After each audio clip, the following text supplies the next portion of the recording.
Hello, Torah community. It's Rav Natan here to share with you some words of Torah for this week's Parsha, Parsha Tzav. In this Parsha, we have this concept of a Korban Shlomim, a Korban Toda. Korban Shlomim is a Korban, which you bring at different times, but one of those times is when you're thankful to Hashem for something. The Torah gives us a few scenarios that you might be thankful to Hashem for, like you went on a long journey over a desert or over an ocean, or you were sick and you got healed, or you got out of prison. All those things you might be so thankful to Hashem for that you're going to bring this Korban.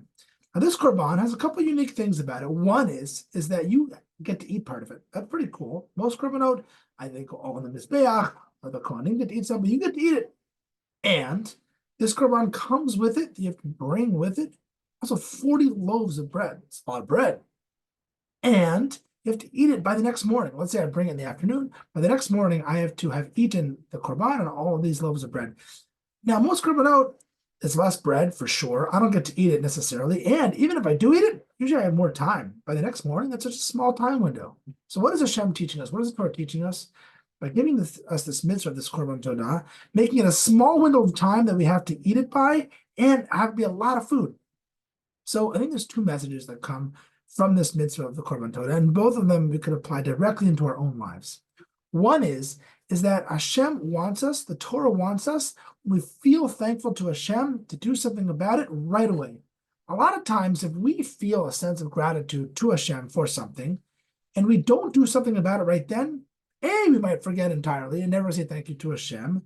Or by the time we do remember to mention our tefillah, or mention it to someone, or just think about it in our heart, so it'll be smaller.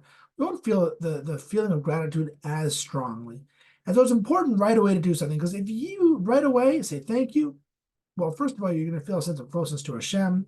If you express it to someone else, you're going to express it with a level of strength and confidence and appreciation that will inspire other people to also be thankful to Hashem. So the first thing is that when we feel a sense of gratitude to Hashem, to say something, do something about it right away. And it'll really, really inspire us to always feel grateful to Hashem. But a second thing is that in order to eat all this food in such a small time frame, we have to be together. You have to invite family, friends, sit around the table, give everyone some bread, give everyone some meat, and say, hey guys, listen, something great happened to me. And I'm so thankful to Hashem for what happened. And you should realize that Hashem's amazing. He can do amazing things. And I think that's what the Torah wants to show us, that it's a lot of food, it's a small amount of time, and unless one person can eat it all, which is not likely, he has to invite other people. When you feel thankful to Hashem, it's a beautiful thing to share with other people. Could be you share it with a friend, could be you share it with a family member, could be you share it at the Shabbos table, could be you with a bunch of people and you say, hey, this thing happened to me. But whatever it is, to be able to share what happened to you and how you're thankful to Hashem with others inspires others to also see Hashem in their lives.